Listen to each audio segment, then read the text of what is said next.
Na manhã de hoje e no próximo domingo, a gente vai considerar esse tema, a grandiosa salvação. A gente vai considerar esse tema, a grandiosa salvação.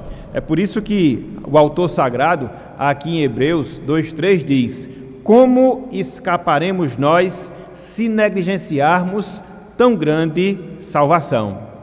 De fato, meus irmãos, de fato, minhas irmãs, a salvação, a nossa redenção em termos espirituais é algo fantástico, é algo glorioso.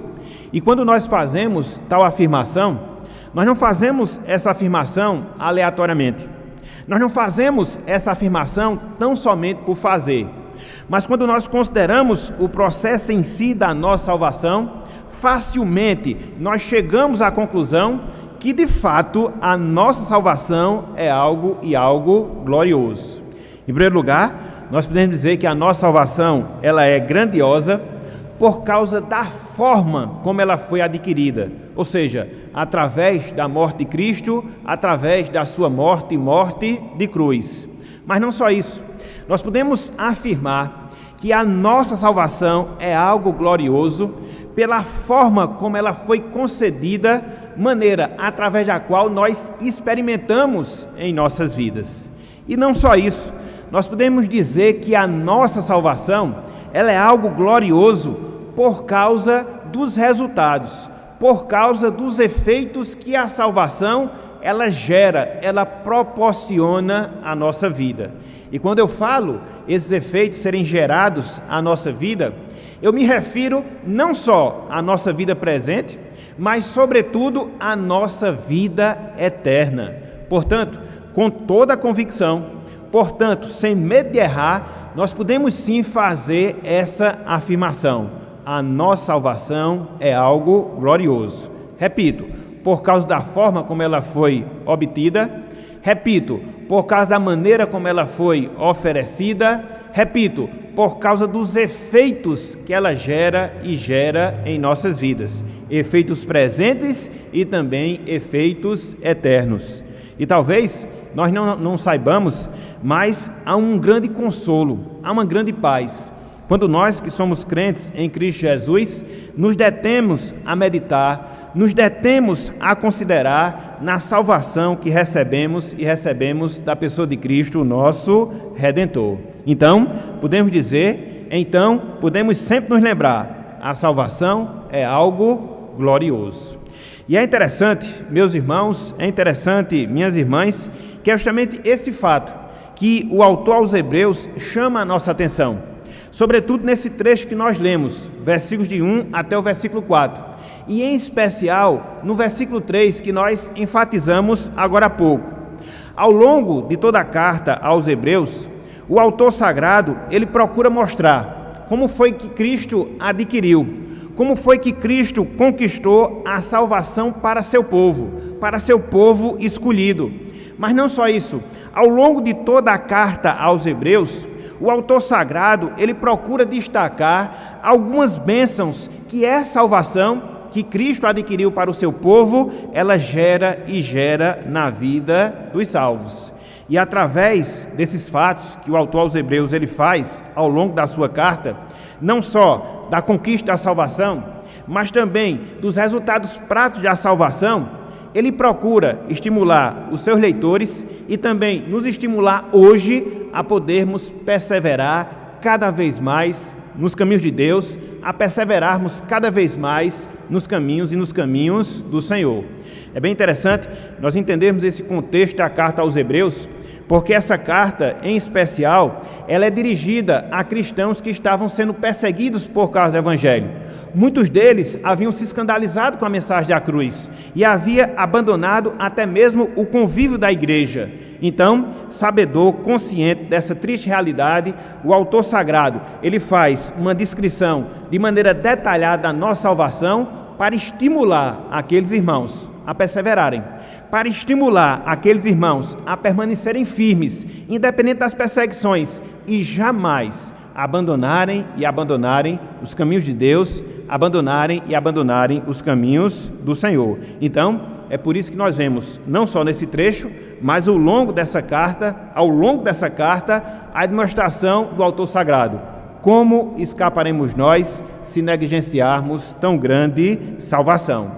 Diante disso, meus irmãos, minhas irmãs, uma pergunta, um questionamento que se levanta em nossos corações é o seguinte: por que será então que a salvação é algo tão fantástico? Por que será então que a salvação é algo tão glorioso? Por que será que esse tema ele tem o poder? Por que será que esse assunto ele tem a capacidade de estimular os cristãos, sobretudo aqueles que estão desanimados? De certa forma a gente já respondeu ao longo dessa palavra introdutória. Por causa da maneira como a salvação foi conquistada, por causa da forma como ela é concedida e por causa dos efeitos que ela produz em nossas vidas.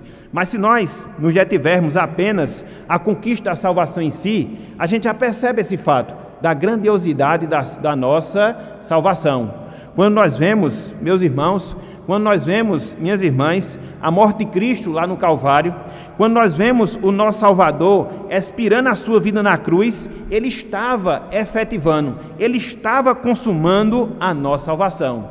E a partir disso, adquirindo essa grande bênção, a partir disso, adquirindo esse grande benefício para cada um de nós. Então, por isso, reiteramos, a salvação é algo glorioso. Sobretudo por causa da maneira como ela foi conquistada, a morte, o sacrifício de Cristo na cruz do Calvário. E nesse sentido, meus irmãos, minhas irmãs, a revelação de Deus, a Bíblia Sagrada, as Escrituras, ela nos fornece alguns quadros perfeitos da obra de Cristo, da obra redentora de Cristo em nosso favor.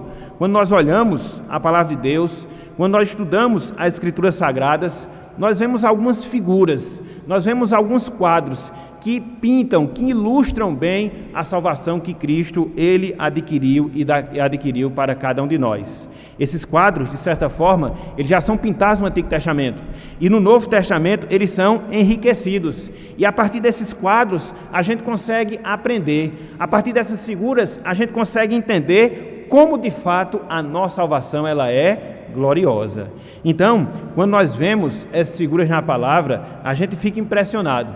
Quando nós vemos esses quadros sendo pintados na Bíblia, a gente fica boquiaberto diante desse grande benefício, diante dessa grande bênção que Deus ele concedeu e concedeu a cada um de nós. Então, o nosso objetivo, ao estudarmos essa lição, é podermos estudar pelo menos 4 figuras, é podermos considerar pelo menos 4 quadros que a Bíblia pinta e que mostra a grandiosidade da nossa salvação, a partir da obra de Cristo, a partir do seu sacrifício na cruz do Calvário.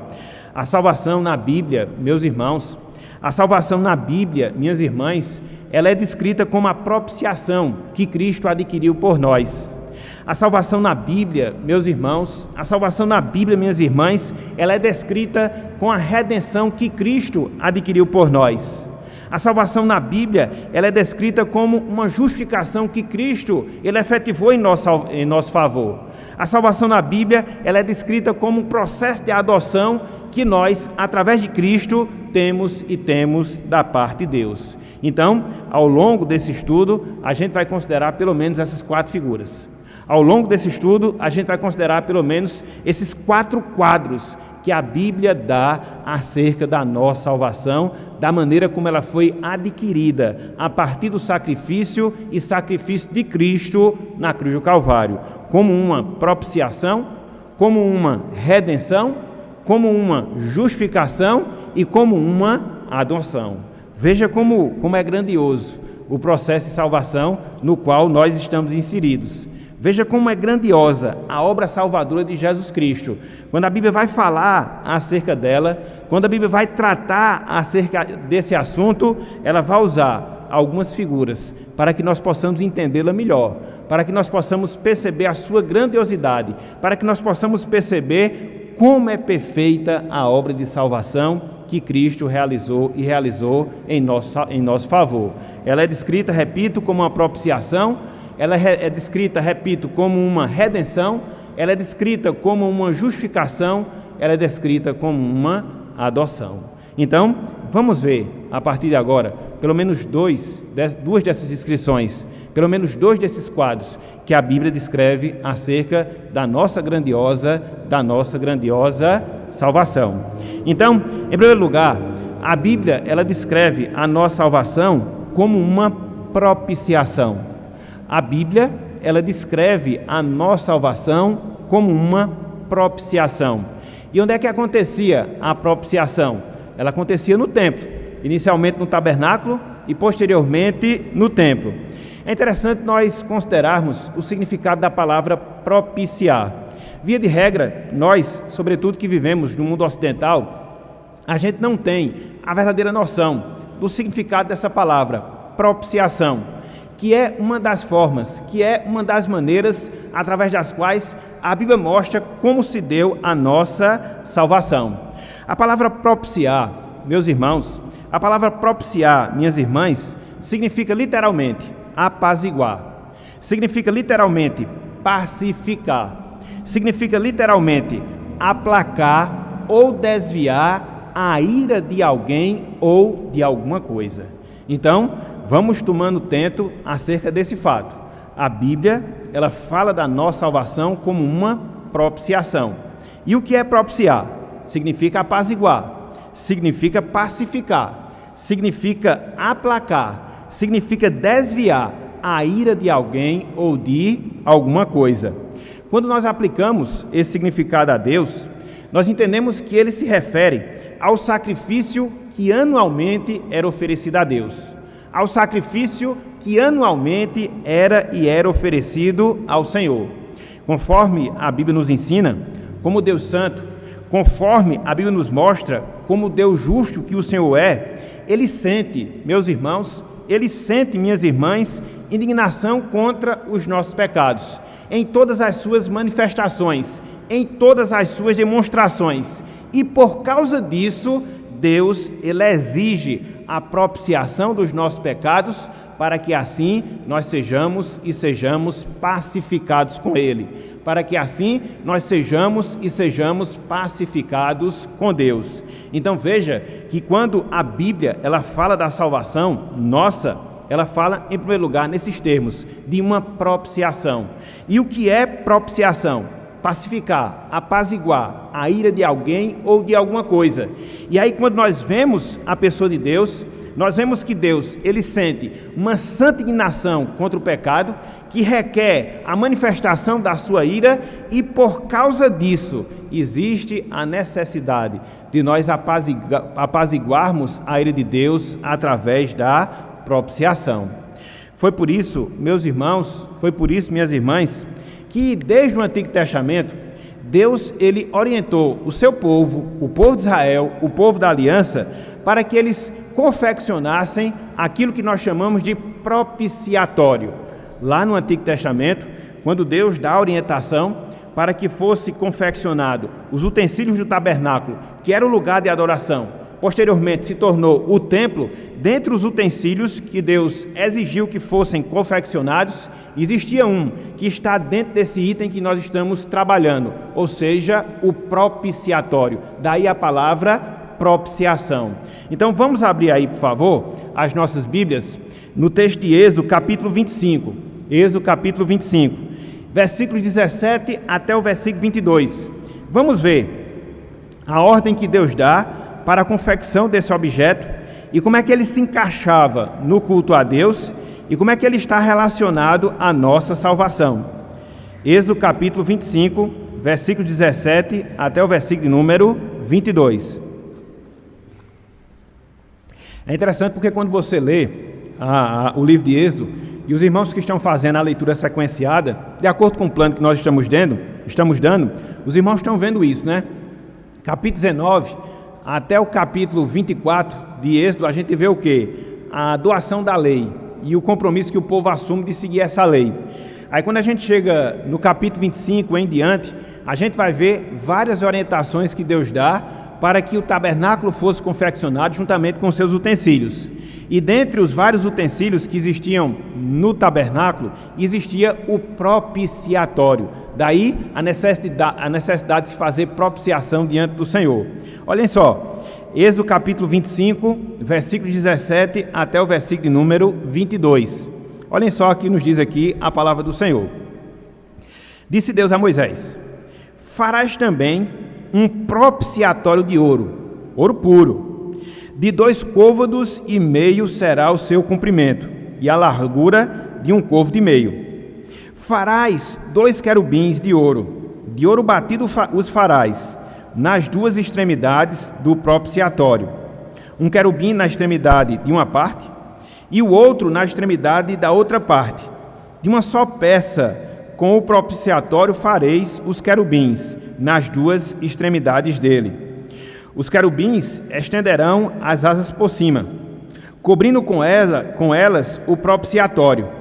Estarão eles de faces voltadas, uma para a outra, olhando para o propiciatório. Porás o propiciatório em cima da arca, e dentro dela porás o testemunho que eu te darei. Ali virei a ti, e, de cima do propiciatório, no meio dos 2 querubins que estão sobre a arca do testemunho, falarei contigo acerca de tudo o que eu te ordenar para os filhos de Israel. Então aqui você vê o objeto, aqui você vê um dos utensílios do tabernáculo, que era o propiciatório. Então, conforme nós vemos nessa instrução do Senhor, o propiciatório, ele era um dos utensílios do tabernáculo posteriormente do templo. Nós já falamos. Era um tipo de tampa, meus irmãos, minhas irmãs, de ouro puro, que cobria a arca de Deus, que cobria a arca da aliança, onde dentro estava o testemunho, a lei de Deus. Era uma tampa que media 1,10 m por 66 centímetros de largura. E conforme nós falamos, dentro dela, no seu interior, no interior da arca, onde se cobria com o propiciatório, nós encontrávamos o quê? Nós encontrávamos a lei de Deus. Sob o propiciatório havia os 2 querubins, e anualmente o sumo sacerdote, ele entrava no Santo dos Santos e oferecia sacrifícios pelo pecado, não só dele, do sumo sacerdote, mas também do povo. E sobre o que ele oferecia esses sacrifícios? Justamente sobre o propiciatório. Daí se fazer a propiciação. Então, quando nós falamos na propiciação como uma das figuras da nossa salvação, a gente vê que essa imagem era uma imagem antiga, e ela remetia a quê? Ao templo. Remetia o quê? Aos sacrifícios que eram feitos no Antigo Testamento. Remetia o quê? Ao fato de que, anualmente, o sumo sacerdote, depois de fazer purificação pelos seus próprios pecados, levava para o Santo dos Santos o sangue dos animais mortos para, em cima do propiciatório, oferecer sacrifícios em favor do povo. Daí a questão da propiciação. Olha só que coisa interessante, quando nós observamos lá em Levítico capítulo 16, esse processo ele sendo efetivado. Abram, por favor, Levítico capítulo 16, versículos 14 até o versículo de número 16. Aqui era a cerimônia da propiciação propriamente dita, né? Feita sobre o propiciatório, dentro dos Santos dos Santos, ali sobre aquela tampa que cobria a arca, na qual nós encontrávamos o testemunho, a lei de Deus. Aqui é a instrução que a gente tem para aquilo que os judeus chamavam de dia da expiação, o Yom Kippur, dentro da língua hebraica, que era uma vez por ano, onde o sumo sacerdote ele oferecia o sacrifício anual em favor dele e em favor do pecado de todas as pessoas de toda a nação. Veja onde era feito esse sacrifício, veja onde era realizada essa cerimônia. Olha só, versículos 14 a 16, Levítico 16. Olha só, tomará, no caso o sumo sacerdote, o sangue do novilho e com o dedo o aspergirá sobre a frente de quê? Do propiciatório. E diante do propiciatório aspergirá 7 vezes do sangue com o dedo. Versículo 15. Depois imolará o bode da oferta pelo pecado, que será para o povo, e trará o seu sangue para dentro do véu, e fará com que o seu sangue, como fez com o sangue do novilho, aspergi-lo-á no propiciatório e também diante dele. Assim fará expiação pelo santuário, por causa das impurezas dos filhos de Israel e das suas transgressões e de todos os seus pecados. Da mesma sorte, fará pela tenda da congregação que está no meio deles, no meio das suas impurezas. Então, aqui era a cerimônia da propiciação, que era uma das cerimônias que nós encontrávamos no Antigo Testamento. Era o dia da expiação, era o dia do sacrifício.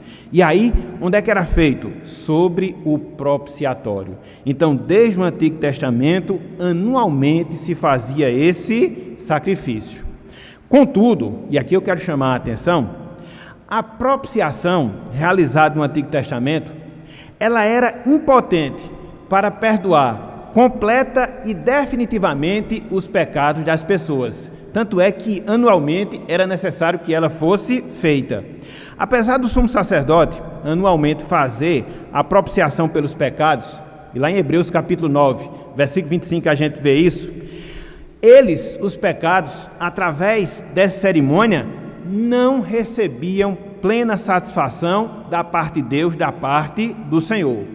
Por isso, entra Jesus Cristo como aquele que é enviado por Deus para que através do seu próprio sacrifício, ou seja, da sua propiciação, ele pudesse, meus irmãos, minhas irmãs, realizar plena e perfeitamente a propiciação pelos pecados do seu povo. Então, aquilo que era feito no Antigo Testamento, mas que era impotente para verdadeiramente proporcionar o perdão perfeito, o perdão pleno do pecado, Cristo, ele vem, ele se encarna e através do sacrifício que ele faz de si mesmo, agora ele se torna a nossa propiciação. Então, é a cerimônia que nós observamos aqui no Antigo Testamento, de certa forma, um tanto quanto sanguinária, de se pegar sangue de animal, cobrir o propiciatório, de entrar nos Santos dos Santos, ela apontava para algo maior. Ela apontava para algo mais perfeito. Ela apontava para a propiciação que Cristo, o nosso sumo sacerdote, ele faria em favor dos nossos pecados, em favor dos nossos delitos e assim consumaria a nossa salvação. Então, quando nós vemos a propiciação sendo ensinada no Novo Testamento, a gente vai ver que esse ensino ele vai se encaixar com aquilo que nós observamos no Antigo Testamento.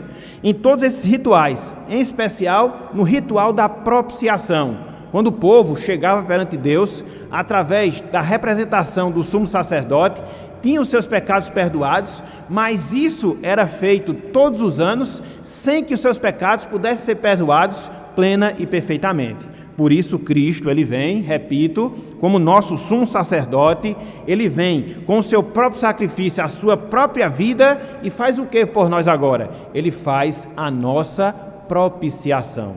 Olhem só o que João fala na sua primeira carta, capítulo 4, versículo 10. A consumação do que nós vemos aqui, em termos de cerimônia que era realizada no Antigo Testamento. 1 João, capítulo 4, versículo 10. Muitas vezes a gente lê esse texto aqui no Novo Testamento e não faz a ligação dele com aquilo que existia no Antigo Testamento. Logo a gente perde a noção mais exata do que significa de fato a nossa salvação. Ela é uma propiciação. Abram aí, 1 João, capítulo 4, versículo 10.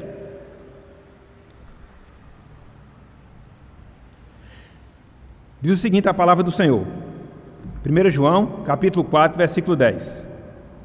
Nisto consiste o amor, não em que nós tenhamos amado a Deus, mas que Ele mesmo nos amou. Preste atenção nessa parte final do versículo 10. E enviou o seu Filho, olha só, como propiciação pelos nossos pecados. Aí você lê essa passagem aqui de 1 João, capítulo 4, versículo 10, e fica a se perguntar, mas o que é essa propiciação? Aí você tem que ir para o Antigo Testamento. Aí você tem que entender a questão do propiciatório. Aí você tem que ver como eram feitos os sacrifícios, em especial o sacrifício do dia da expiação. Repito, o sumo sacerdote, comparecia perante Deus, representando o povo, com o sangue do animal sacrificado, aspergia aquele sangue sobre o propiciatório e aí consumava o perdão de toda a nação. Mas era uma cerimônia feita anualmente, porque o sangue de animais, ele não perdoa plenamente pecados. Por isso Cristo vem e faz a nossa propiciação. Uma coisa interessante que a gente observa aqui nesse relato da cerimônia da propiciação no Antigo Testamento é que o propiciatório, conforme nós dissemos, ele era uma tampa que cobria a arca. E dentro da arca havia o quê? O testemunho, a lei de Deus. E o que é que a lei de Deus faz em relação aos nossos pecados? Acusa as nossas transgressões, acusa o nosso pecado. Por isso o propiciatório era a tampa, cobria, apaziguava a ira de Deus sobre os nossos pecados, de acordo com aquilo que ele exigia através da sua lei. E aí, anualmente, além de ter esse propiciatório que cobria o pecado do povo, as acusações que a lei de Deus fazia contra eles, havia a aspersão de sangue, porque sem derramamento de sangue não há remissão de pecados. E tudo aquilo ali apontava para uma obra maior, a obra de Jesus Cristo, através da sua propiciação. Então, a nossa salvação, meus irmãos, a nossa salvação, minhas irmãs, ela é descrita na Bíblia como uma propiciação. E onde é que acontecia a propiciação? No tabernáculo, no templo. E Cristo ele fez, através do seu sacrifício, quando ele entregou a sua vida na cruz e na cruz do Calvário. Através da sua obra na cruz, Cristo, ele entrou definitivamente no Santo dos Santos. Através do seu sacrifício, Cristo, no seu sangue, ele desviou a ira santa de Deus contra os nossos pecados. É por isso que nós não somos consumidos mais na presença de Deus, porque está sobre nós o sangue da propiciação. Repôs sobre nós a propiciação de Cristo, de sorte que Deus nos vê hoje e nos vê banhado com o sangue de Cristo, e por isso nós não recebemos a ira divina, a ira santa de Deus sobre nossas vidas. Aqui nós encontramos um dos grandes privilégios. Aqui nós encontramos uma grande diferença em relação à distinção que se faz das pessoas.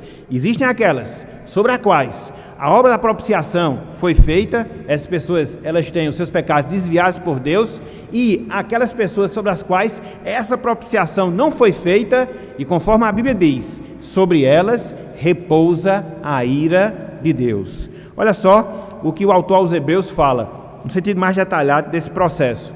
Hebreus capítulo 9. Hebreus capítulo 9. É por isso, meus irmãos, que para que nós entendamos determinados ensinos no Novo Testamento, se faz extremamente necessário que nós saibamos um pouco do Antigo Testamento, em especial de todo esse sistema de sacrifício que nós encontramos no Antigo Testamento. Então você vê lá a propiciação que anualmente era feita, você vê lá o dia da expiação, mas aquilo ali não foi colocado sem propósito, aquilo ali era a figura de algo maior que iria acontecer. É por isso que essas figuras que nós falamos em relação à nossa salvação, em primeiro lugar como uma propiciação, ela foi pintada no Antigo Testamento e ela foi melhorada no Novo Testamento a partir da obra de Jesus. O que lá era figura, o que lá era sombra, agora torna-se realidade a partir da obra de Jesus Cristo. Então, abram aí, por favor, Hebreus capítulo 9, versículos 24 e 26, a 26. Hebreus 9, versículos 24 a 26.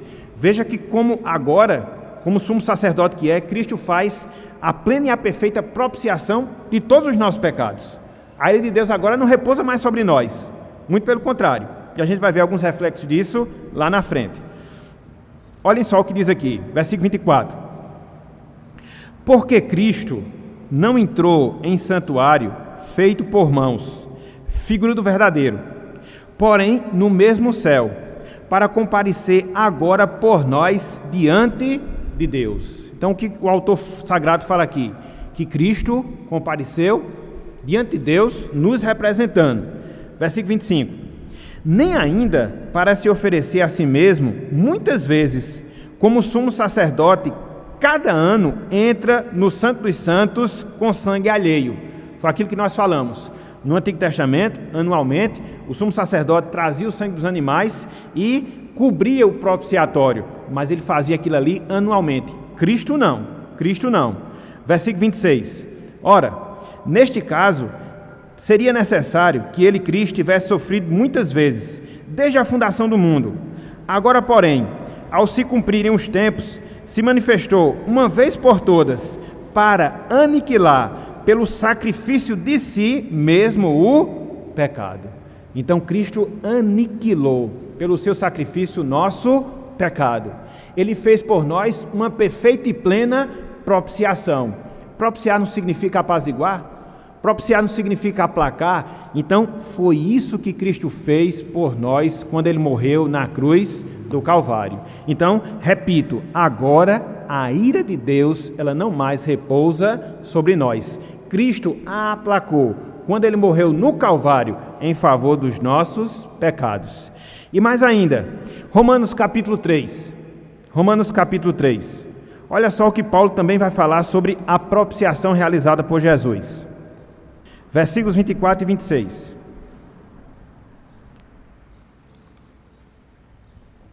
Diz o seguinte a palavra: sendo justificados gratuitamente por sua graça, mediante a redenção que há em Cristo Jesus. Olha agora a partir do versículo 25.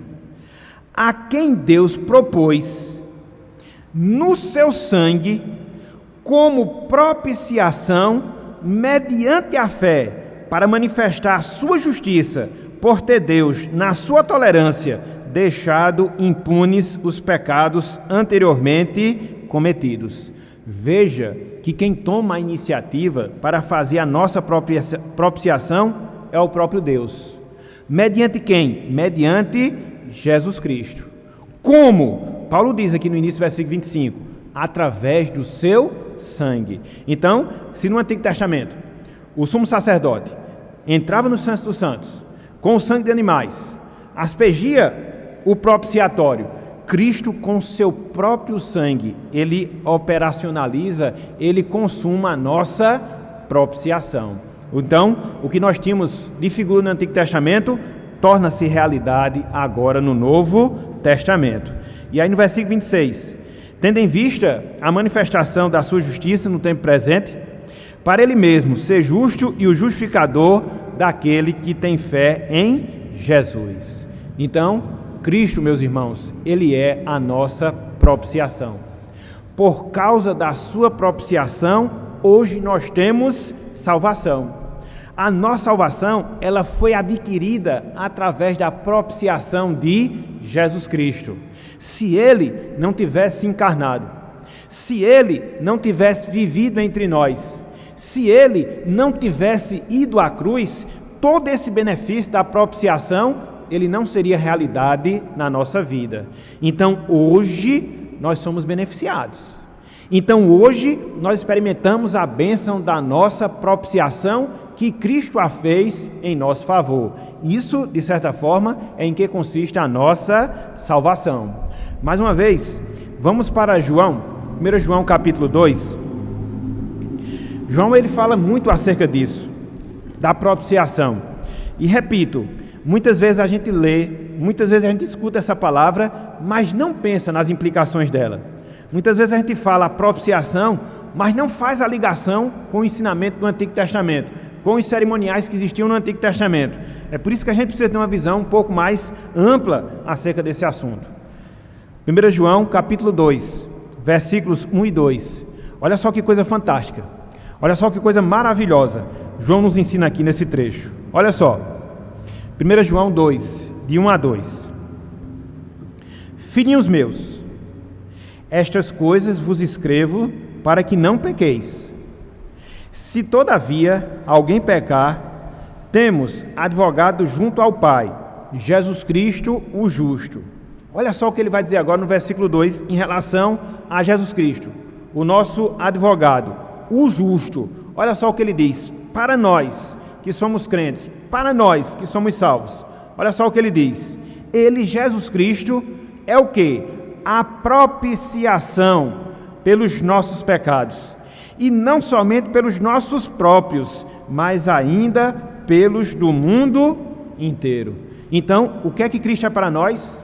A propiciação de quê? Dos nossos pecados.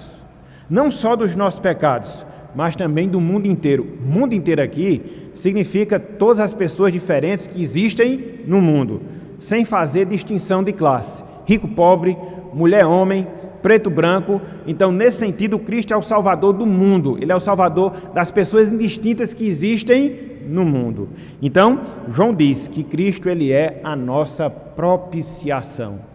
Ele fez a propiciação em favor dos nossos pecados. E por isso, eu, você, cada um de nós, pela sua graça, somos salvos e salvos em Cristo Jesus. Sem que essa propiciação tivesse sido feita, sem que essa propiciação se desse, a salvação não seria realidade na nossa vida. Por quê? Sobre nós repousaria a ira de Deus. Por quê? Porque os nossos pecados despertavam a ira do Senhor. Daí a necessidade de nós sermos cobertos. Daí a necessidade de nós recebermos a propiciação, a cobertura dos nossos pecados. E aí, aquilo que nós falamos no início, como é grandiosa a nossa salvação. Muitas vezes a gente vulgariza essa palavra, né? Sou salvo, sou salvo, sou salvo. Mas a gente não percebe as implicações. Às vezes a gente não sabe os detalhes dessa salvação. Às vezes se torna um tema um tanto quanto difícil, mas é porque é necessário para que nós possamos compreender quão maravilhosa, quão profunda é a nossa salvação. E é interessante, meus irmãos, minhas irmãs, que quando você entende essa propiciação que Cristo ele realizou por nós, pelo menos 2 efeitos diretos, eles são gerados em nossas vidas. O primeiro deles, através dessa propiciação, Deus foi aplacado na sua ira. Conforme nós sabemos, Deus ele é santo. Conforme nós sabemos, Deus ele é 3 vezes santo. E não só santo, Deus ele é justo, ele pune o pecado. Nós somos pecadores. E aí como é que essa dificuldade ela é resolvida? Como é que Deus tem a sua ira aplacada? Através da nossa propiciação. Da propiciação que Cristo realizou por nós. É o primeiro efeito. O segundo, uma vez que nós tivemos os nossos pecados propiciados, agora nós fomos aproximados de Deus. Agora nós desfrutamos de comunhão com o Senhor. Porque como Deus santo que é, como Deus justo que é, Deus ele não mantém comunhão com o pecado. Mas como é que nós mantemos comunhão com Deus? Porque Cristo foi e fez a nossa propiciação. Continuamos pecadores, mas nós recebemos os privilégios da obra de propiciação que Cristo fez em nosso favor. Então, não obstante os nossos pecados, não obstante as nossas transgressões, hoje nós desfrutamos da comunhão com Deus. Por quê?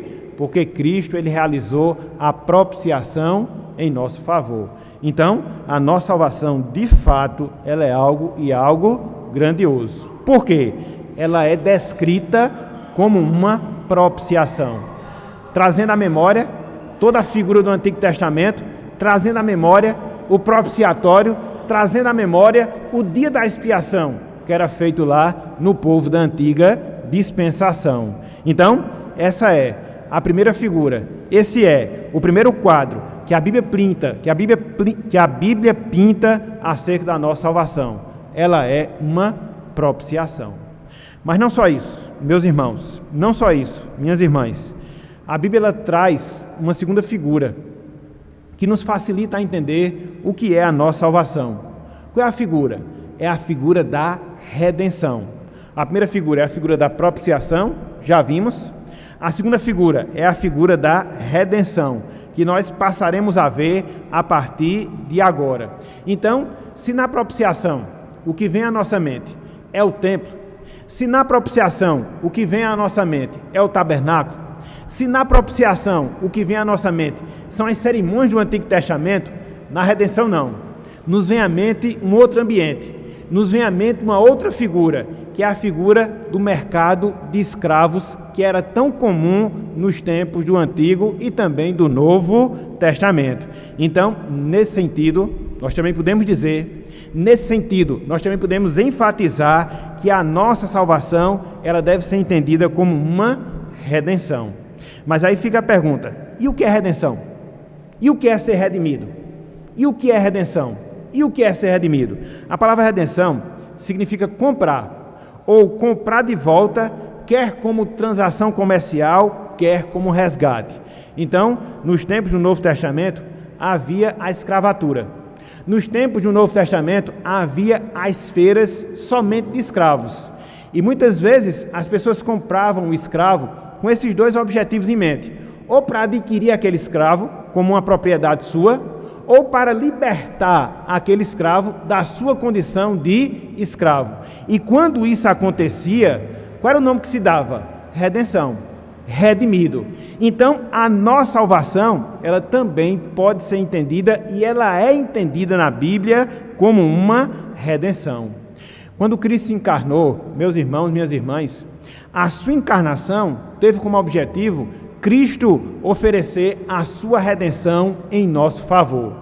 Quando Cristo ele veio a esse mundo, quando Cristo ele tomou a forma humana, uma das suas missões em todo esse processo foi que ele nos comprasse, foi que ele nos redimisse, foi que ele nos desse da sua redenção. Olha só o que o apóstolo Paulo fala lá em Gálatas, capítulo 4. Abram aí, por favor, as suas Bíblias. Gálatas, capítulo 4, versículos 4 a 5.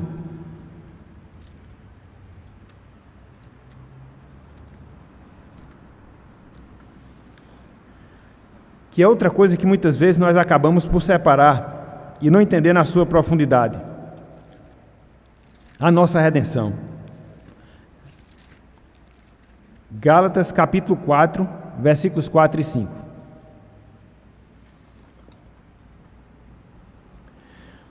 Quando Paulo ele faz essa descrição, e em vários momentos ele faz isso no Novo Testamento, ele tem em mente justamente isso: o mercado escravo, onde as pessoas iam para comprar um escravo, seja para obter para si mesmo, seja para libertar aquele escravo. Então, Paulo tem isso em mente e aplica essa imagem à nossa salvação. Olha só o que diz aqui, versículos 4 e 5. Gálatas 4, versículos 4 e 5. Vindo, porém, à plenitude do tempo, Deus enviou seu Filho, nascido de mulher, nascido sob a lei. Versículo 5. Qual foi o objetivo de Cristo nascer de mulher, de Cristo nascer sob a lei? Veja aí, versículo 5. Para resgatar, ou seja, para redimir os que estavam sob a lei, a fim de que recebêssemos a adoção de filhos. Então, Cristo ele se encarnou, meus irmãos, minhas irmãs, para quê? Para nos resgatar. Cristo ele se encarnou para nos redimir. Cristo ele se encarnou para efetivar a nossa redenção.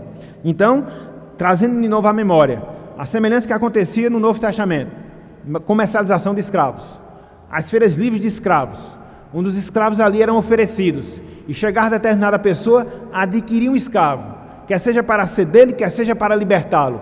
Cristo ele fez isso, e fez isso através da sua encarnação, em especial através da salvação que ele obteve na cruz e na cruz do Calvário. Quando nós lemos, por exemplo, os evangelhos, a gente percebe qual foi a missão que Cristo teve ao vir a este mundo. Abram, por favor, Marcos capítulo 10. Isso aqui são palavras do próprio Senhor Jesus Cristo, mostrando aquilo que ele veio fazer entre nós. Marcos capítulo 10, versículo 45.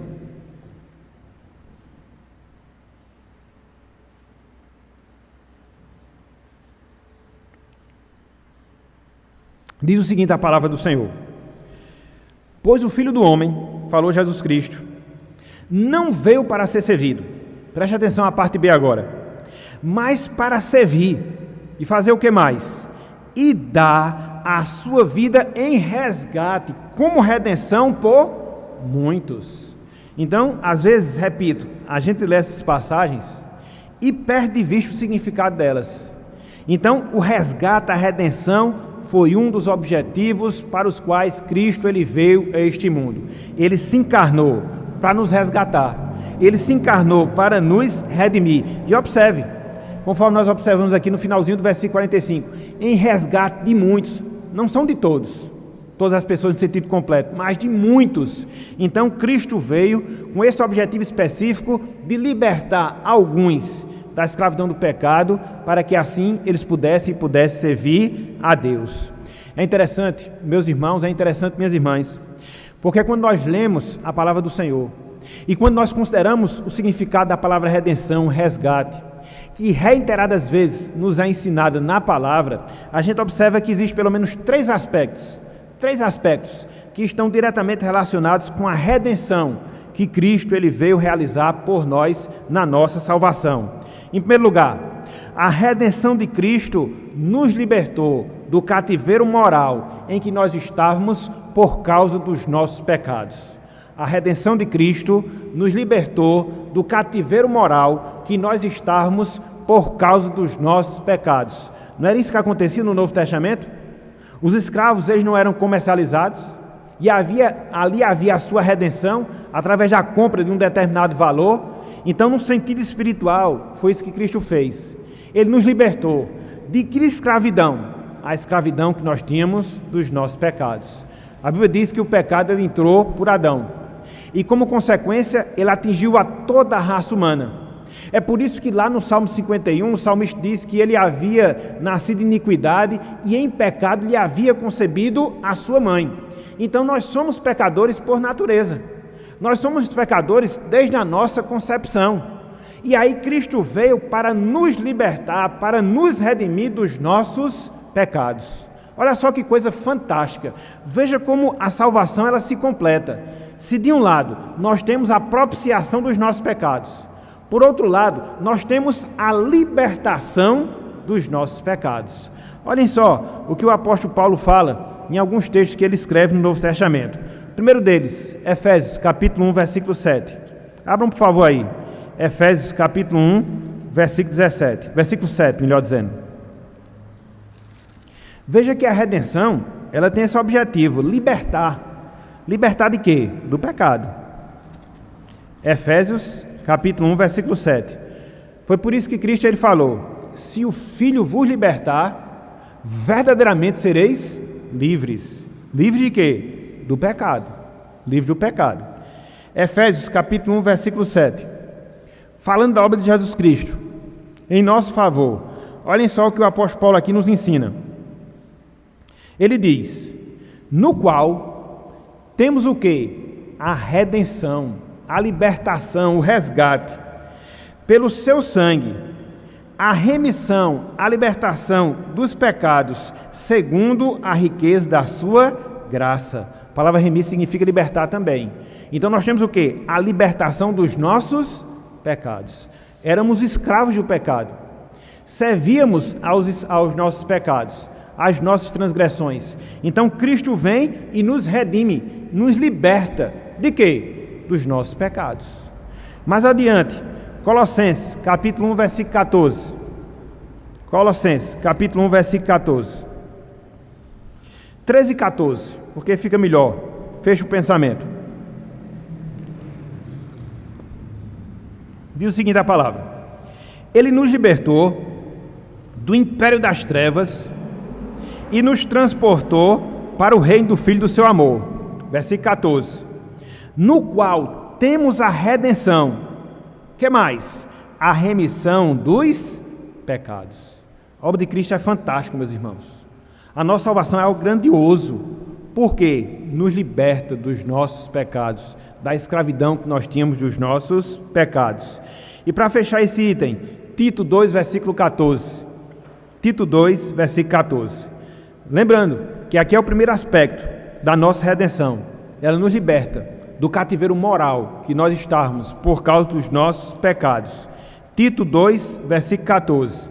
Tito 2, versículo 14. Olhem só o que Paulo fala aqui, dirigindo-se a Tito, da nossa realidade que desfrutamos hoje em Cristo Jesus. Diz o seguinte: o qual, falando de Cristo, a si mesmo se deu por nós, a fim de remir-nos, olha só, nos libertar de toda a iniquidade e purificar para si mesmo um povo exclusivamente seu, zeloso de boas obras. Cristo veio para nos remir de toda a iniquidade.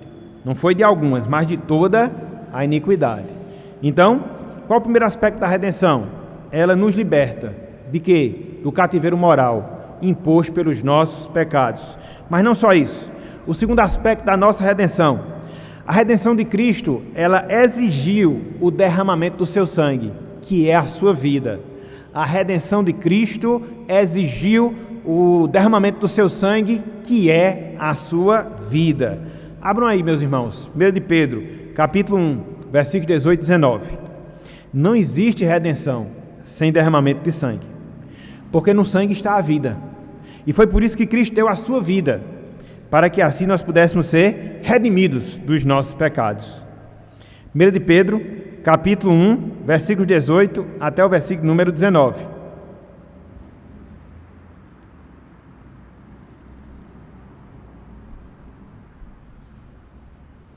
Diz o seguinte a palavra do Senhor: mas sabendo que não foi mediante coisas corruptíveis, como prata ou ouro, que fostes resgatados, redimidos do vosso fútil procedimento, que vossos pais vos legaram. Então Pedro aqui ele é muito claro, mostrando que nós fomos resgatados do nosso fútil procedimento que herdamos dos nossos pais. E que essa libertação, conforme ele ensina aqui no versículo 18, ela não se deu através da compra mediante coisas corruptíveis, como prata e ouro. Nós fomos libertos dos nossos pecados, não foi através de uma transação comercial, onde você dá um determinado valor e obtém aquilo ali. Não. Então, o que foi pago? Qual foi o preço que foi exigido para que nós fôssemos libertos do nosso fútil procedimento que nós herdamos dos nossos pais? Qual foi o preço pago e quem foi que pagou? Versículo 19. Mas pelo precioso sangue, como de cordeiro sem defeito, sem mácula, o sangue de Cristo.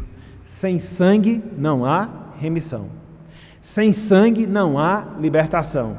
E diferentemente do sangue do Antigo Testamento, que era um sangue de animal, o que foi derramado em nosso favor para nos libertar dos nossos pecados foi o sangue puro, santo, imaculado do Senhor Jesus Cristo, do justo, do piedoso, daquele que jamais havia pecado, quer em palavras, quer em pensamento, quer em ações.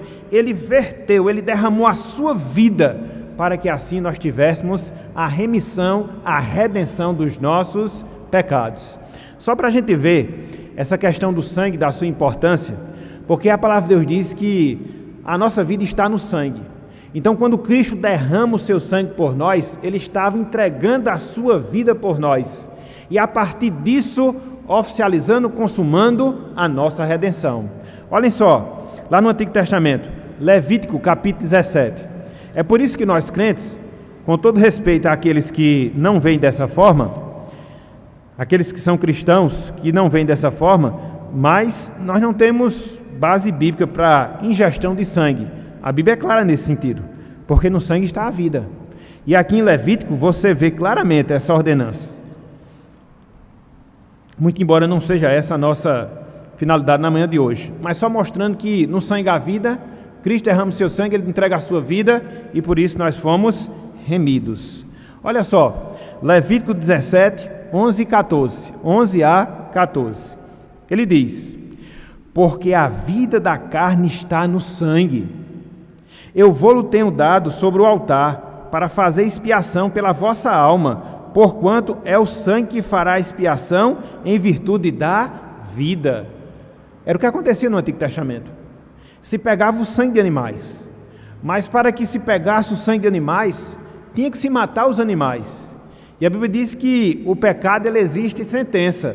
E como o pecado ele gera morte, no Antigo Testamento os animais eram mortos porque era figura da morte de Cristo que veio para poder remir dos nossos pecados.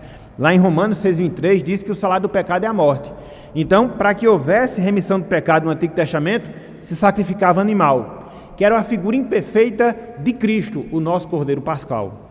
Então, aqui Deus diz de maneira clara que a vida está no sangue. Por isso a proibição de se consumir sangue, porque o sangue é utilizado apenas nos sacrifícios.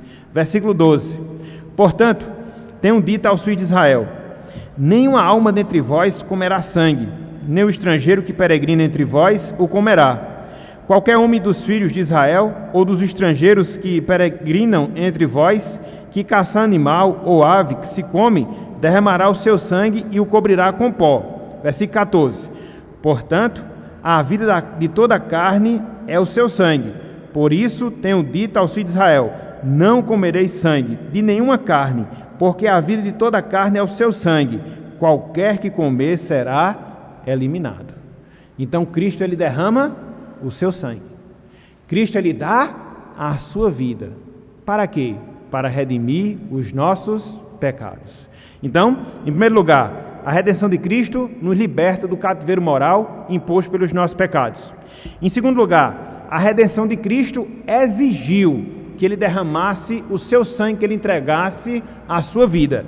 É por isso, meus irmãos, que por mais dramática, por mais traumática, e de fato foi a morte de Jesus, quando você começa a contemplar a agonia que Cristo sofre lá no Calvário, depois de todo o sofrimento que lhe foi imposto desde a noite anterior, e de colocar sobre sua cabeça uma coroa de espinho, de violentá-lo, de cravá-lo numa cruz, e dele estar ali se esvaindo em sangue, por mais que seja violenta, por mais que seja traumática, tudo aquilo ali foi necessário.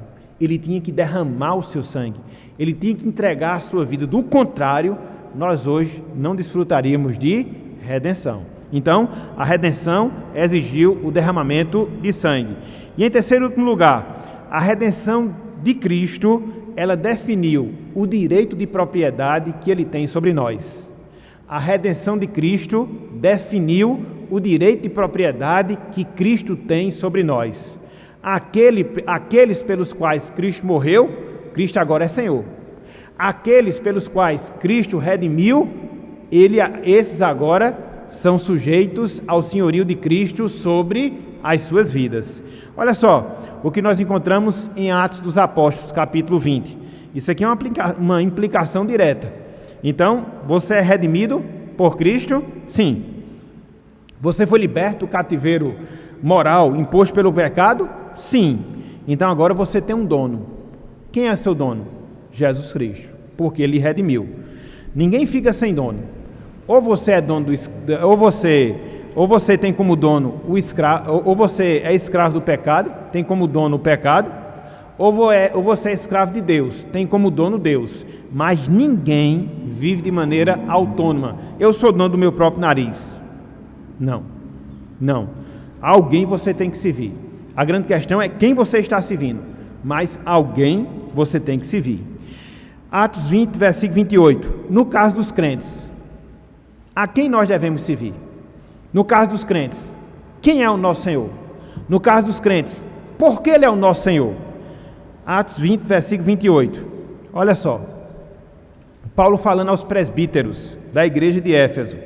Ele diz: atendei por vós e por todo o rebanho, o qual o Espírito Santo vos constituiu bispos para pastoreardes a igreja de Deus, a qual a igreja de Deus ele comprou com o seu próprio sangue.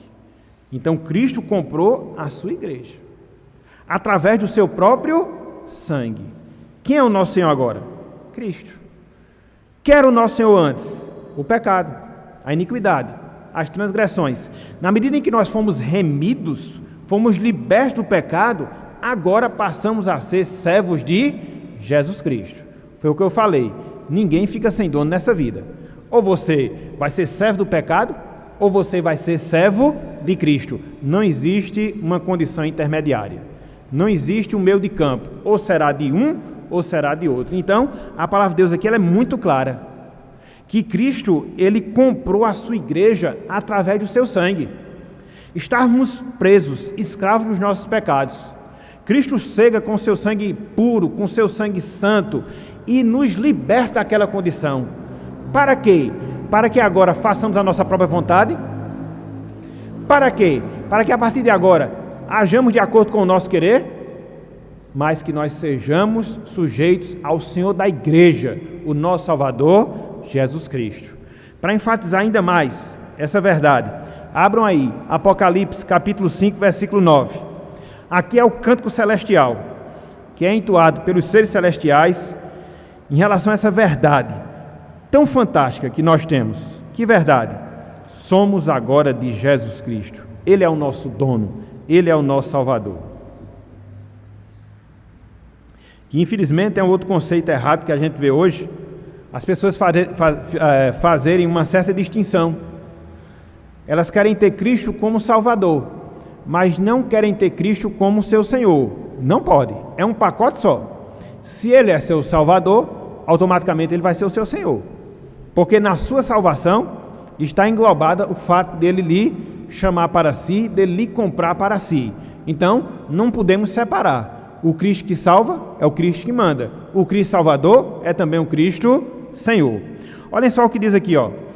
Apocalipse capítulo 5, versículo 9. O cântico que é entoado no céu. A visão que João tem. Diz o seguinte: e entoavam novo cântico, dizendo: digno és de tomar o livro e de abrir-lhe os selos. Veja agora, porque foste morto, e com teu sangue compraste para Deus os que procedem de toda tribo, língua, povo e nação. Através do sangue de Jesus, Cristo nos comprou para Deus. Pessoas de todo o mundo. É por isso que ele fala de toda tribo, de toda língua, de todo povo, de toda nação. Não são apenas os israelitas, não são apenas o povo de Deus do Antigo Testamento, mas povos, os mais variados, de todo o mundo, nesse sentido. Então, agora, nós temos como Senhor Deus, na pessoa de Cristo, porque Ele, Cristo, derramou o seu sangue para poder nos comprar e nos comprar para o Senhor. Então, gente, são os três aspectos diretamente relacionados à redenção. Ou seja, a redenção de Cristo nos liberta do cativeiro moral, a redenção de Cristo exige derramamento do seu sangue, a redenção de Cristo define o seu direito de propriedade em relação a cada um de nós. Por isso, nós dizemos que a salvação de Cristo, ela consistiu no pagamento que Ele, Cristo, fez para nos libertar dos nossos pecados. Através do derramamento do seu sangue, fomos livres da escravidão do pecado para agora servirmos a Deus. Por isso, meus irmãos, uma vez libertos, repousa sobre nós a grande responsabilidade de vivermos agora em santidade. É a implicação direta. Se nós fomos libertos da nossa iniquidade, agora nós devemos viver em santidade. Se nós éramos escravos do pecado, agora nós vamos ser servos de Deus para praticar obras de justiça. A redenção nos leva a essa implicação. Não fomos livres das nossas iniquidades para novamente vivermos escravizados por elas. Não, jamais. Nós fomos salvos, meus irmãos, minhas irmãs, pela redenção de Cristo, para vivermos em consagração àquele que se deu por nós. Olha só que coisa fantástica, olha só que coisa maravilhosa. Nós fomos libertos pela redenção de Cristo para vivermos consagrados a Cristo, que foi quem nos libertou. Então, Ele nos libertou com o seu sangue para que agora nós o sirvamos. Ele nos libertou com o seu sangue para que agora nós possamos entregar a nossa vida a Ele. Olha só que coisa maravilhosa. O apóstolo Paulo fala lá em 1 Coríntios capítulo 6. Abram aí, por favor. 1 Coríntios capítulo 6. A gente está encerrando o nosso estudo na manhã de hoje.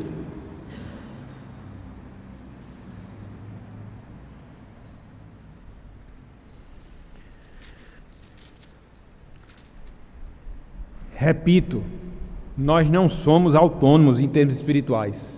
Temos um dono, temos um Senhor. Antes nós tínhamos um outro dono, pecado. Agora nós temos como Senhor Deus, na pessoa de Cristo. Olha só o que Paulo fala. 1 Coríntios capítulo 6, versículo 18 até o versículo 20.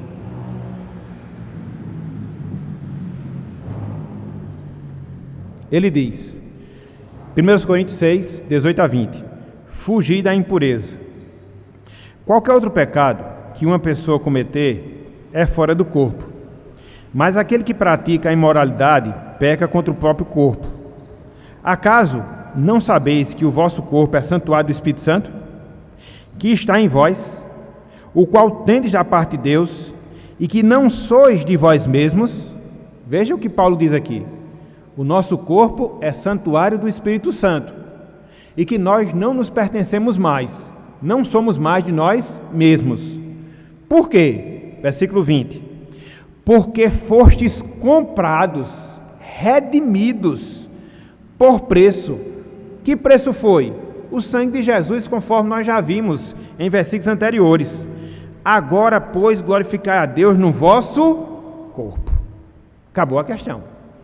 Se você é redimido por Cristo, você tem que viver como um escravo de Jesus Cristo. Se você foi redimido por Cristo, você tem que viver agora em santidade para esse Cristo, e não mais viver preso, escravo dos seus pecados. Então, a nossa salvação envolve isso também, e envolve uma redenção. Então veja como a nossa salvação é algo grandioso, conforme nós colocamos. Veja como a nossa salvação é algo impressionante. E aí, muitas vezes, a gente tem essa visão muito limitada, essa visão muito diluída do que seja a nossa salvação. Não, meus irmãos, não, minhas irmãs, a nossa salvação é algo muito precioso. E de ser algo tão precioso como é, a Bíblia usa várias linguagens, várias figuras, melhor dizendo, para poder ilustrar e a gente poder compreender melhor essa salvação. Então, qual foi a primeira figura? É a figura da propiciação, pegando lá do Antigo Testamento, de todo aquele ritual que ali havia, para que Deus pudesse ter a sua ira aplacada e para que o povo pudesse manter comunhão com o Senhor. Cristo fez isso, num sentido infinito, muito mais poderoso, e por isso hoje a ira de Deus não repousa sobre nós, e por isso hoje nós temos comunhão com o Senhor, não obstante os nossos pecados. Mas não só isso, a salvação de Cristo, ela é comparada a uma redenção, a libertação da escravidão. No caso, a escravidão que nós tínhamos dos nossos pecados, para que através da sua vida, ou seja, através do seu sangue, hoje nós pudéssemos servir a Deus em novidade de vida. Pudéssemos evidenciar cada vez essa salvação em termos práticos, através de uma vida e vida de santidade. Então, vimos hoje duas figuras que representam bem o processo de salvação em si. A figura da propiciação e a figura da redenção. Na semana que vem, vamos trabalhar mais duas outras figuras. A figura da justificação e a figura da adoção. A justificação acontece no tribunal. A adoção acontece em família. Como a propiciação acontecia no templo e a redenção acontecia no mercado de escravos. E naquele tempo, aqueles sacrifícios, eles tinham uma certa eficácia? Naquele contexto, sim. Por quê? Eles apontavam para o sangue que seria derramado do Salvador, mas eles por si mesmos não purificavam pecados. Tanto é que eles não purificavam pecados que eles deixaram de ser realizados quando a obra perfeita de Jesus Cristo se deu. Então, aquilo de certa forma era uma maneira como Deus tinha de ensinar as pessoas que sem derramamento de sangue não há remissão. Sem derramamento de sangue não há propiciação, mas não era o sangue daqueles animais em si que purificavam, era o sangue do Cordeiro de Deus que seria derramado lá na frente. Agora, na medida que eles fizessem com olhos e com fé no Messias que viria, aquilo ali gerava os benefícios para eles. Não era só o fazer pelo fazer. Até porque, desde Gênesis capítulo 3, versículo 15, que Deus havia prometido o Salvador. Então, eles não tinham ainda o Salvador. O próprio Moisés, ele disse que depois dele viria um profeta maior do que ele. Então, existia essa esperança do povo de Deus, da vinda do Salvador, do Messias. Então, tudo aquilo que era realizado no Antigo Testamento, em termos de cerimônia, tinha que ser realizado na esperança da vinda desse Messias. E as pessoas que assim o faziam, naquele contexto, elas se beneficiavam. Agora, o sacrifício por si só, ele não tinha eficácia. Somente quando feito pela fé, aguardando o sacrifício maior, que era o de Jesus Cristo. Então, quando ele morre, lá na cruz do Calvário, não havia mais necessidade de se fazer sacrifícios. Tanto é que quando você lê Mateus 28, pelo menos Mateus que me vem aqui à mente, quando Cristo ele expirou lá no Calvário, a Bíblia diz que o véu do santuário ele se rasgou de alto a baixo. Então, o que é que isso indica? Que a nossa presença diante de Deus agora, ela foi possibilitada pela obra de Jesus Cristo. No Antigo Testamento, as pessoas iam à presença de Deus através do sumo sacerdote. Quando Cristo morreu, não. Nós agora já desfrutamos da presença de Deus. Então, tudo aquilo que ficou para trás, não tem mais necessidade de continuar. Agora, é somente ver Jesus Cristo, considerar a sua obra e, com fé nessa obra, experimentar de todos esses benefícios. Esse é o grande problema dos judeus. Os judeus, eles imaginam, dentro do pensamento deles, que o Messias ainda não veio. Eles estão esperando o Messias. E eles veem a necessidade de ficar repetindo esse sacrifício. Não há mais necessidade. Por quê? Cristo já consumou a nossa propiciação e a nossa redenção. Então hoje a gente vive essa nova realidade, a partir de Jesus. Agora, era válido o Antigo Testamento? Sim, quando feito pela fé.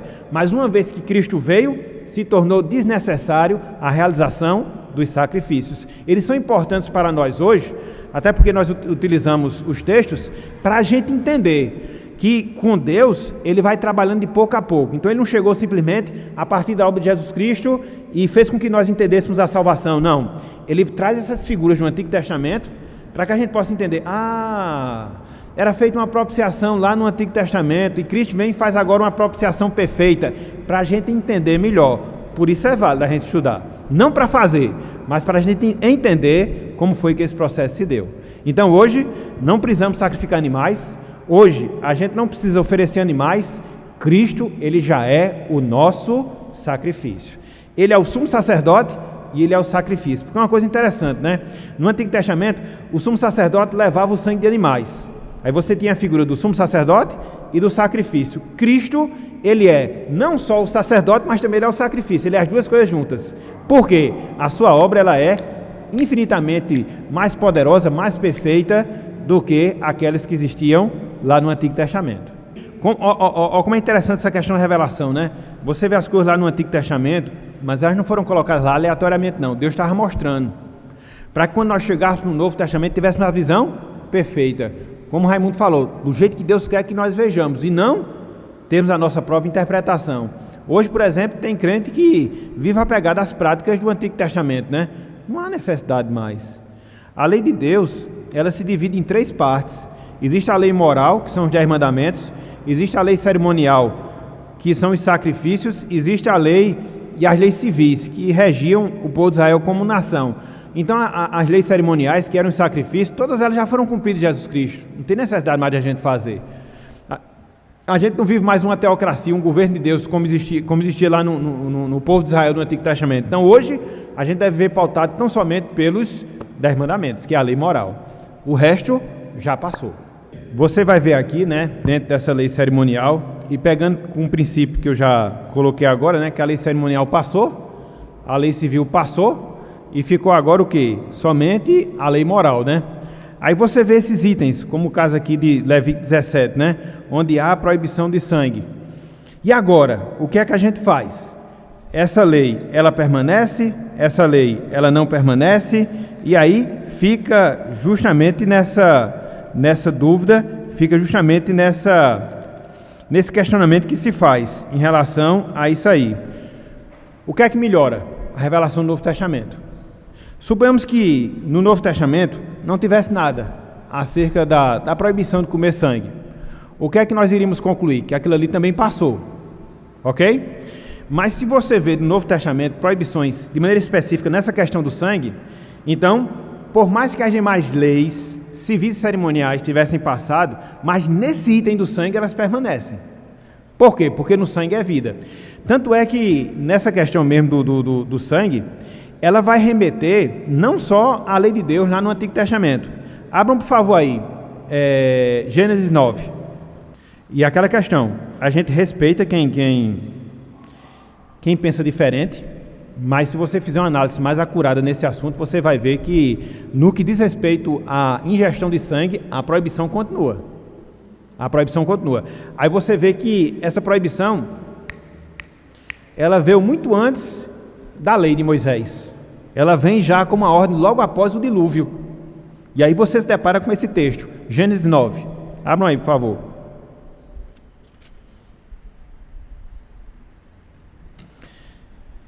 Pegaram aí? Diz o seguinte, versículo 1, em diante, certo? Abençoou Deus a Noé e a seus filhos e disse: Sede fecundos, multiplicai-vos e enchei a terra. Aqui é um mandato cultural, né? É a mesma coisa que a gente vê lá em Gênesis capítulo 1 e 2.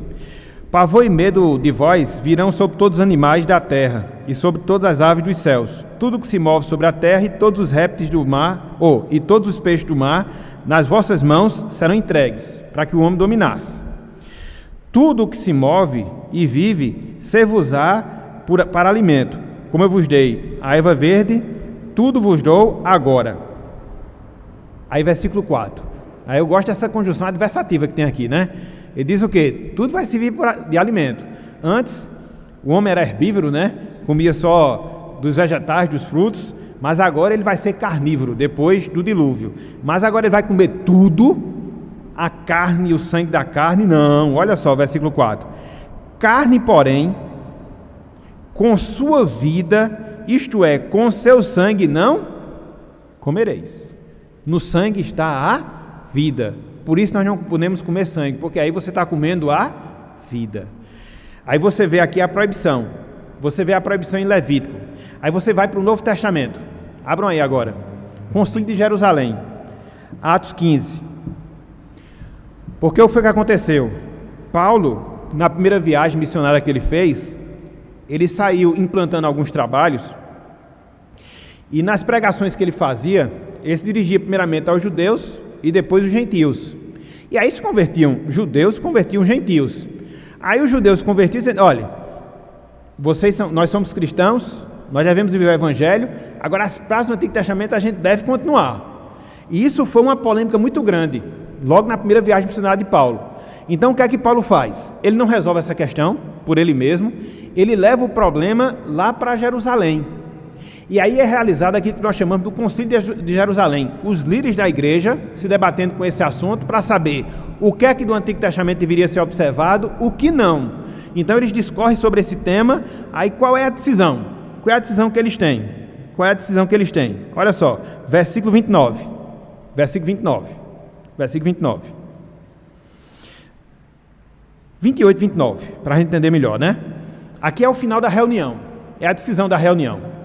Aí diz, pois pareceu bem ao Espírito Santo e a nós não vos impor maior encargo além destas coisas essenciais. Então, o que é que era obrigado? Né? O que é que os irmãos deveriam desconsiderar?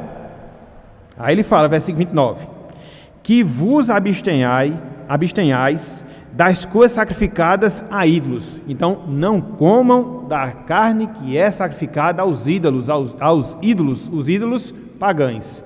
Porque existia o culto dos ídolos e nesse culto se oferecia animal. E depois o animal sobrava. E aí o que é que a gente faz? A gente come essa carne ou não? Não. Né? Segue Paulo. Bem como do que? Do sangue. Da carne de animais sufocados e das relações sexuais ilícitas. Destas coisas fareis bem se vos guardardes. Saúde. Aí você vê 4 coisas que não podia. Carne sacrificada ao ídolo, sangue, carne de animal sufocado, porque tinha sangue, e relações sexuais ilícitas. Então o que é que você vê? Que isso aqui continua. As demais coisas, não. Mas essa aqui sim, porque se fosse tudo liberado, não haveria essa restrição. E quem toma essa decisão? É o Concílio de Jerusalém, ok? Então ficou como norma, o sangue continuou sendo proibitivo. Aí algumas pessoas pegam, né, aquele texto de Timóteo que todo alimento deve ser recebido com ação de graça. Eu não sei qual é o texto de Timóteo, se é a primeira ou segunda carta, mas tem. Aí diz, olha aqui, Paulo disse que todo alimento deve ser recebido com ação de graça, que tudo é proveitoso, mas quais alimentos? Os proibidos? Não. Os proibidos já estão na lista de proibidos. Aqueles que estão na lista de permitidos, esses sim, sem problema nenhum, entendeu? Então, às vezes são interpretações que se fazem para forçar uma determinada posição, mas a gente vai ver dentro de um todo que não é correto. Então, o sangue permanece. Se não houvesse a citação do sangue aqui, aí seria uma lei cerimonial que tinha passado. Mas como há a restrição, a gente tem que submeter. Porque conforme a gente viu lá em Gênesis, o sangue é vida. Era por isso que Deus, ele queria que o sacrifício a ele fosse feito com sangue, porque era a vida dos animais. Porque a Bíblia diz que o salário do pecado é a morte. Então, alguém tem que morrer quando há pecado. Quem morria lá no Antigo Testamento? Os animais, representando a morte de Jesus. Foi mais ou menos como aconteceu com Adão.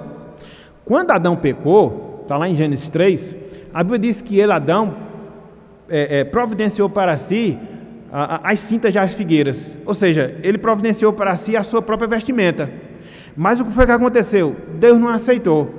Tanto é que Deus providenciou para ele roupas de peles de animais. Mas só para que você possa se vestir com roupa de pele de animais, duas coisas têm que acontecer. O animal tem que morrer e o sangue dele tem que ser derramado. É por isso que lá em Hebreus, olha só o que diz aqui Hebreus 9.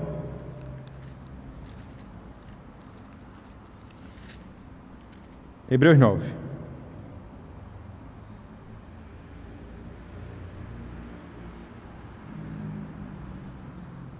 Deixa eu ver aqui, Hebreus 9, não, acho que não, deixa eu ver aqui. Sim, Hebreus 9, 22. Olha só o que diz aqui Hebreus 9, 22. Com efeito, abrindo aí, Hebreus 9, 22.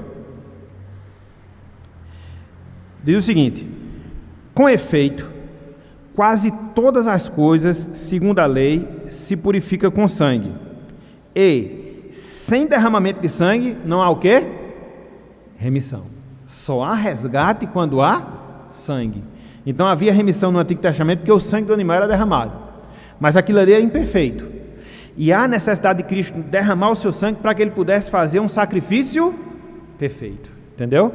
Então por isso, hoje permanece essa proibição em relação à ingestão de sangue.